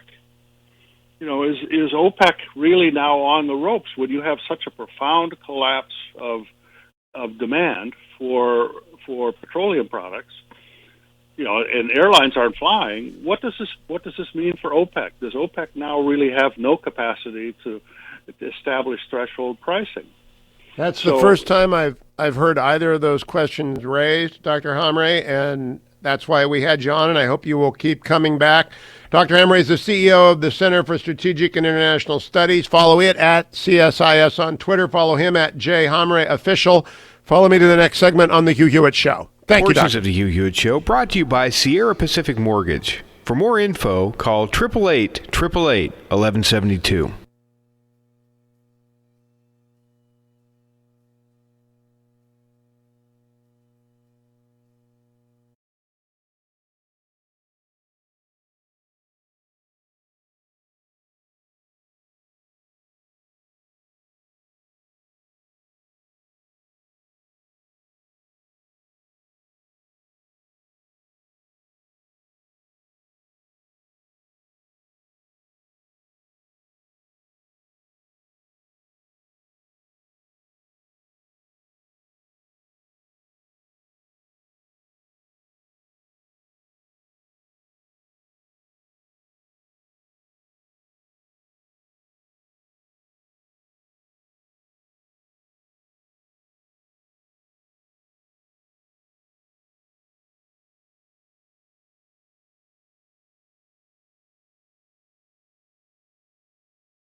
Welcome back, America. It's Hugh Hewitt. Thank you for listening to the Hugh Hewitt Show in the ReliefFactor.com studio inside the Beltway.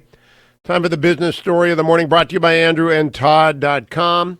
They are, of course, lenders with Sierra Pacific Mortgage.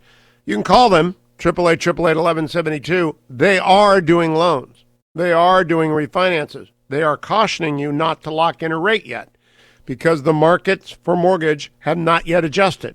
But they are urging everyone who wants to refinance or who wants to buy a home or an investment property and thinks it's going to be a great time to do so, that you fill out all the paperwork, you get right up to the starting point, and you wait to lock until they drop the flag.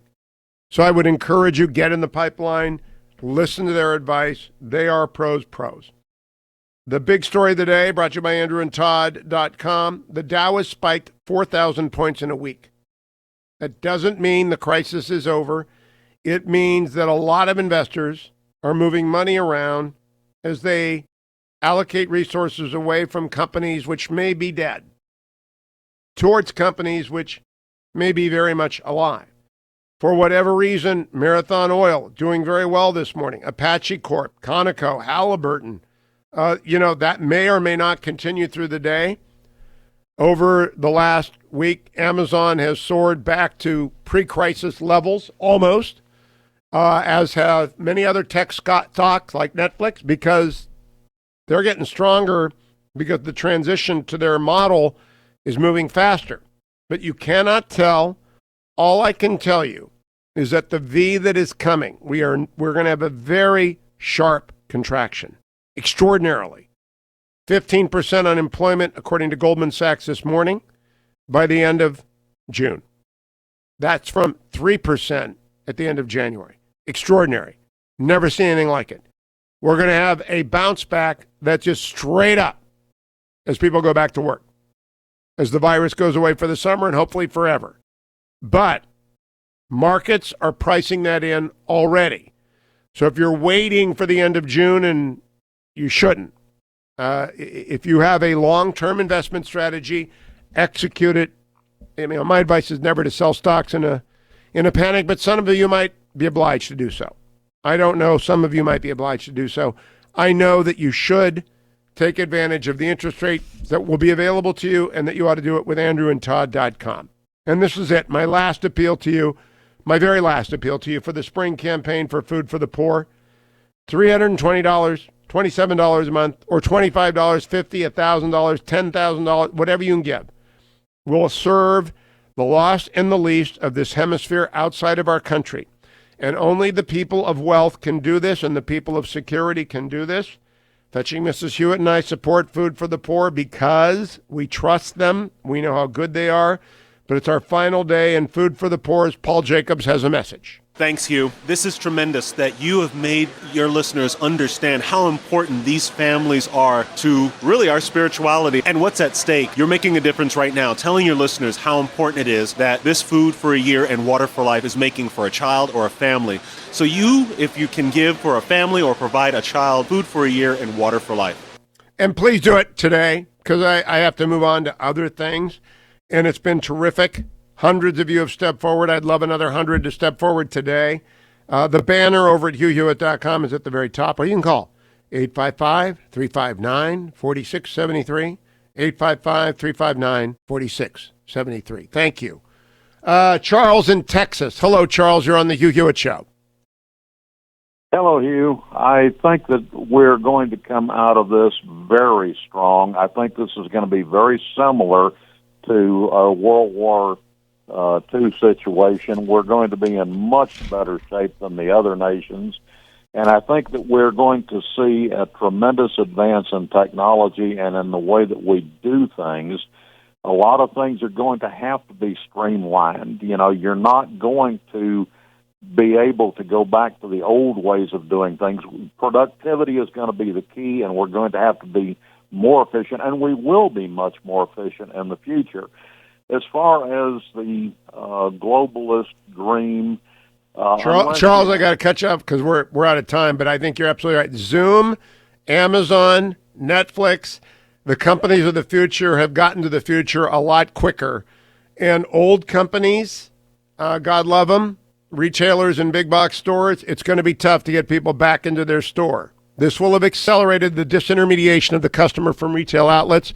Talk more about that, but the Senate Majority Leader Mitch McConnell is next on the Hugh Hewitt Show.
Yeah, I just talked to him.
Welcome back, America. It's Hugh Hewitt. Thank you for listening to the program. Joined now by the leader of the United States Senate, Senator Mitch McConnell. Good morning, Senator. Welcome back. Good morning, Hugh. Glad to be with you. The health of your 99 colleagues and of your staffs, I know, is first and foremost on your mind. To your knowledge, is everyone doing okay? As far as I know, as you know, I had 4 members either in quarantine or one tested positive, which is why 4 of my members missed the unanimous vote last week. As far as I know, they're all doing well. It's good. Now, that unanimous vote, until 2 weeks ago, I had thought the finest hour of your tenure as leader of the Senate would have been the decision to hold open the seat vacated by the untimely death of Justice Scalia. Now I think it's that rescue package. I'm wondering in your own mind where you rank the relative importance of those 2 events. Well, they were both quite important, no question about it. Very different situation. This was a genuine national emergency, and trying to put together a $2 trillion bill in a week was really a Herculean task, as you can imagine. The way I thought it would work best would be for those of us in the Senate to try to get started on a bipartisan basis, and we were doing really quite well, as you may recall, until the Speaker of the House decided to insert herself into the process, which created a couple of days of unnecessary partisan sniping. But we got past that, and in the end, I think the best evidence is that there was not a single vote against it. It was a genuine emergency, and we rose to the occasion. I was really proud of my colleagues. I've never seen 2 days in the Senate like those 2 days. I actually was watching on C-SPAN because it was unprecedented, with perhaps the exception of the Kavanaugh and Thomas hearings, but this was on the floor. Have you ever seen anything like it, Leader? Well, occasionally people lose their tempers. I think, what really is noteworthy about this is we pivoted from the most partisan thing you could possibly be involved in, the impeachment of a president, to a unanimous vote on a $2 trillion package, all within a couple of months. So we did have an outbreak of kind of the old-fashioned impeachment partisanship, which I think was generated by the Speaker trying to, get into the Senate process. There is obviously going to be a need for another bill. I look at the restaurant industry, where 3% of restaurants have closed completely forever, maybe double digits. I look at the broadcast industry, some segments of it without revenue. Will there be a phase 4, and how will that develop, Leader McConnell? Well, I think we'll have to wait and see. Remember, this bill was only signed into law last Friday, so it's only been law for about 4 days. And the Speaker's already talking about another bill that, I think you have to genuinely be aware of the Speaker in a situation like this. I'm reminded of what Rahm Emanuel said during the financial crisis: never let a crisis go to waste. What that meant was seize on the crisis to try to achieve unrelated policy items that you have not been able to get under other circumstances. So I would think any kind of bill coming out of the House, I would look at like Reagan suggested we look at the Russians, trust but verify. Now, the Speaker has announced that she's working on Phase 5, and I thought to myself, that's not going to fly. Phase 1 and 2 came out of the House. Phase 3 came out of the Senate. Any Phase 4 would have to be a joint effort. Is there any plan to undertake a joint effort, Leader McConnell? Well, I think first we need to see what the effect of the current bill is. The Treasury, of course, is wrestling with all this complicated effort to speed checks to individuals and small businesses to get us through this period until the healthcare pandemic begins to subside. And so I think we need to wait a few days here, a few weeks, and see how things are working out. She hasn't suggested the House would even come back into session until the 20th of April, and I've said the same thing. So let's see how things are going and respond accordingly. But I'm not going to allow this to be an opportunity for the Democrats to achieve unrelated policy items that they would not otherwise be able to pass. I hear you. Leader, I want to touch about pandemic bonds. I know the president's intrigued by them. The Treasury doesn't have to have authority to issue them. Do you think we ought to try and involve citizens in this effort to pay for all the public health infrastructure that's got to stand up? I think it's an interesting idea, and we're looking at every idea that people can participate. And I think what the way the American people have responded to this is really inspirational. I mean, people reaching out and helping others, not to mention the heroic healthcare workers who are exposing themselves to this public health crisis by taking care of these sick patients. I think the country is responding in a way that is reminiscent of the attitude after 9/11, and it's really, as I said, inspiring to all of us who've been elected. Now, I have watched almost every minute of the president and the task force briefings in the Rose Garden. I like the fact that he brings the public sector forward. Yesterday brought forward Mike Lindell, who I know is a sponsor of this show. He's on Fox a lot, and so he got hammered by the left. What do you think of criticism of the private sector that is turning as one to assist the government in the effort to beat this pandemic? I just think they should be celebrated, but that's not happening. It underscores the attitude of the political left that if you're making a profit, you must be up to no good. You know, there are heroes in the private sector who are wonderful people who are stepping up, and every one of these companies that's stepping up, I bet many of them are not going to make any money off of what they're doing. A great company in my hometown, Humana, a health insurance company, just decided to waive co-payments. That's going to cost them a significant amount of money. That should be applauded, and I think putting the private sector that's stepping up on full display is the right thing to do. I applaud the president for doing it. I think we should all applaud these private sector companies who are stepping up to help us deal with this crisis. I'll come back to that in the president in a second. Let me ask about Kentucky, Senator. I'm on in Louisville, Lexington. I'm on all across the Bluegrass State, but I am unaware of what Dr. Burke said. Every single metro area will be impacted severely by this disease. How is Kentucky handling it? I think it's responding well, and we are being impacted like everyone else. And the cases have appeared all over the state. Obviously, more cases in the more heavily populated urban areas of Louisville and Lexington, but in other areas as well. And our state is, everyone is staying at home and making the best of it, and we're going to do everything we can to bend the curve.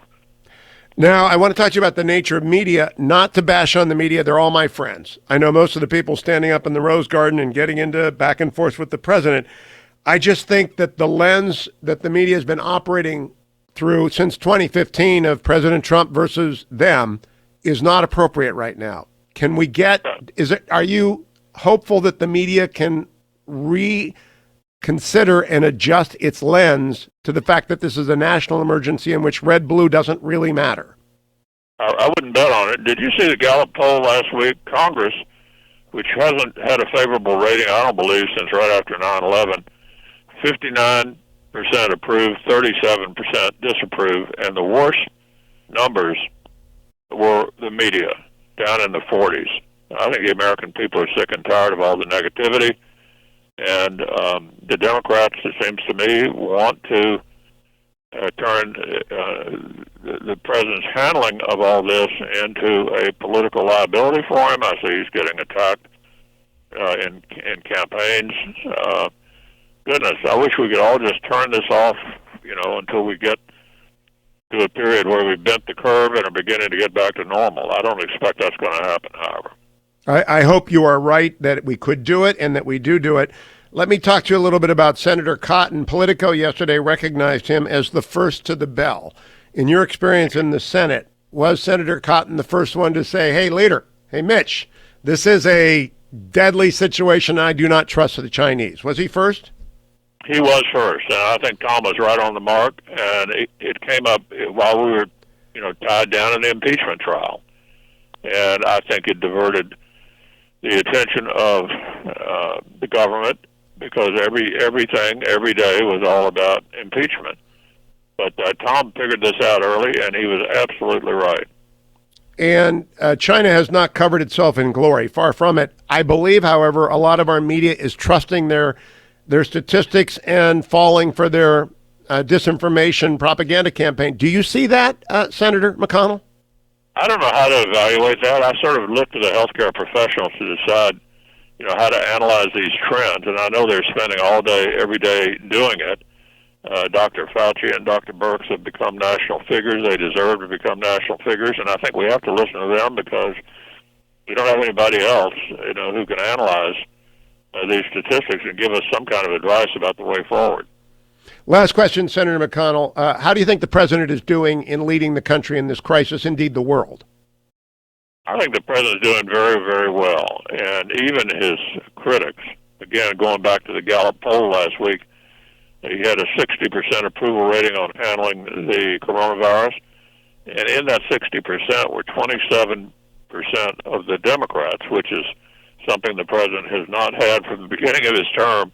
He's had very poor ratings among Democrats. So I think when 27% of Democrats who've been extremely resistant to anything the president does for 3.5 years say he's doing a good job on this, that ought to tell you something. I think he'll keep it up, and I'm proud of the way he's been handling it. Now, Senator, I've never done an interview with you without bringing up judges. So you got a Fifth Circuit nominee yesterday. When the Senate comes back, will you be acting on judges? And part two, have you heard anything about any retirements from the Supreme Court? I've heard nothing about any retirements at the Supreme Court, but of course we will go back to judges. Hugh, you and I have talked about this before. My motto for the rest of the year is leave no vacancy behind. I am looking forward to the return of normalcy and back to business. Senator McConnell, thank you for joining me. Keep coming back. I appreciate your leadership last week. Thank you. I do. I appreciate Leader McConnell a lot. I think we are blessed with having the best leader of the Senate since LBJ. And I think the finest Republican leader of the Senate in my lifetime. And I think the equal of LBJ in his mastery of the chamber. And we are very lucky as a country to have that. I am lucky as an individual to use ReliefFactor.com every day. I'm going to be out running after the show because I've got a path that I can use that doesn't have many people on it. But I'm able to do that because I take my ReliefFactor.com every day. Got degenerative disc disease, but I don't care. I can get out there and wobble around. I'm not fast like I used to be. I was fast once. Well, not really fast. 3:12. That's my personal record for a marathon. I just put that out there. But I can still do the miles because of ReliefFactor.com. I just encourage you. Give it a try. But also, give HonorBoundCoffee.com a try. It's a company put together by the founders of ReliefFactor.com. 100% of the profits of HonorBoundCoffee.com go to support military families through the Injured Marine Semper Fi Fund, through the Military YMCA, through other great charities that are focused on serving America's families. And boy, the military families are taking it on the chin. Think of everyone who just got a 60-day deployment extension order. People all over the world. We're going to come home, see their spouses, their children, their moms and dads. They've been gone for 6 months or 9 months or a year, and they just got a deployment order extension for 60 days. Well, you can help take care of their families by ordering your coffee from HonorBoundCoffee.com. Do that at the same time. Go to Relief Factor.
Welcome back, America. From the leader of the Senate, Mitch McConnell, I go to his former number two, John Cornyn, who is now running for re-election down in the great state of Texas. Senator Cornyn, welcome. Good to talk to you.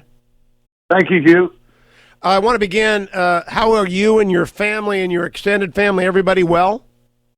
Everybody's doing great. We're following instructions for social distancing and staying indoors as much as possible, and obviously good personal hygiene. I think we're all trying to become amateur epidemiologists and learn how to pronounce things like hydroxychloroquine. And so that's how we're using our time. You're ahead of me. Now, I wanted to ask you specifically before I go to what the leader just told me about Dallas, Houston, and San Antonio. Dr. Burke said on Meet the Press when I was in the studio on Sunday, every single metro area will experience a New York-like crisis. How are your big three preparing? And then, of course, the mid-majors in Texas.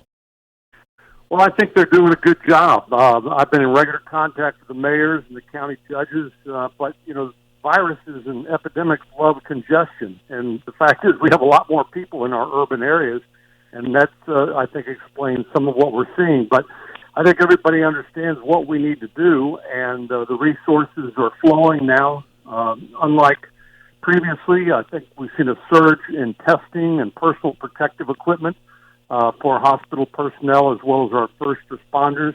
And I think we're getting a better handle on this, and I think we know what to do to flatten the curve and to work our way through this.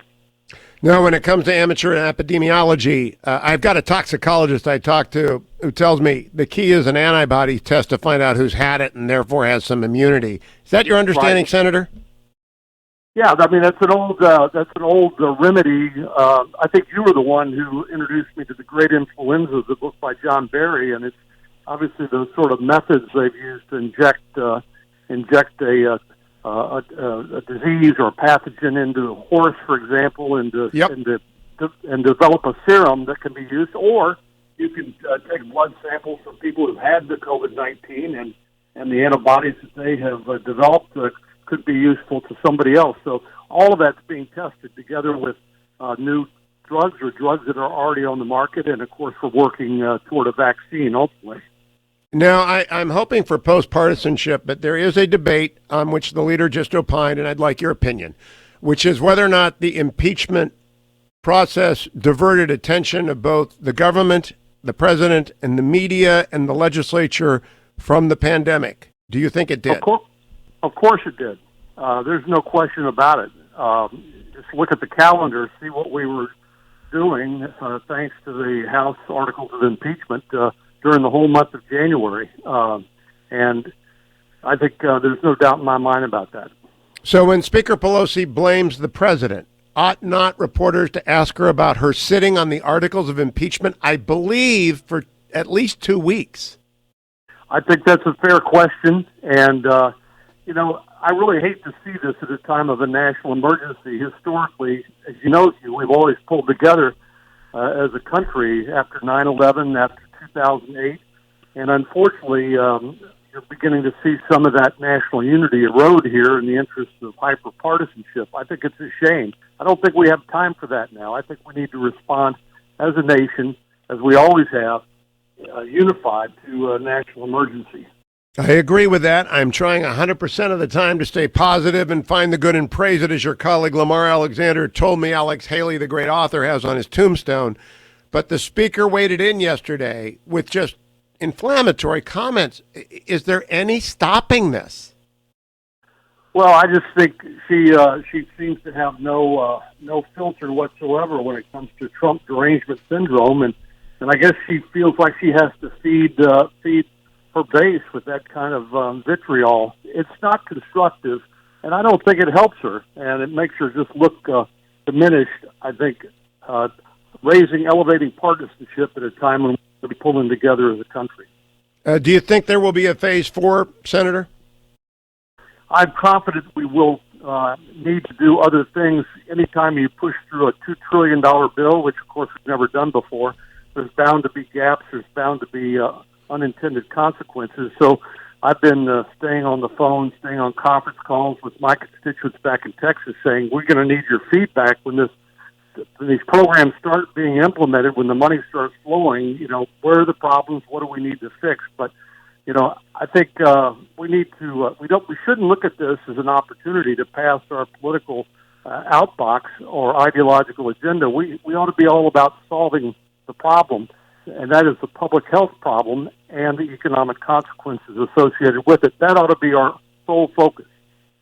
On that note, Senator Cornyn, thank you. I appreciate it. Keep checking in, and good luck to everyone down in Texas. I want to tell everyone who's listening, if you have calls or questions, the doctor will be in on the Universe. You have to hit the Dwayne FM button, and I'll be taking any calls you've got, 1-800-520-1234. For at least a half hour, we take a 5-minute break. We retool the studio, and then the doctor is in. I continue to take your phone calls on the Universe. Hit the Dwayne FM button, and I will be there. 1-800-520-1234 in 5 minutes. 1-800-520-1234. You got to join the Universe, though, if you want to hear the doctor is in or the after show tonight at 8 p.m. in the East, 5 in the West. Dwayne will be back with a preview of tomorrow's program, and I'll be back tomorrow with all the news you must have, the analysis you want on the next Hugh Hewitt Show.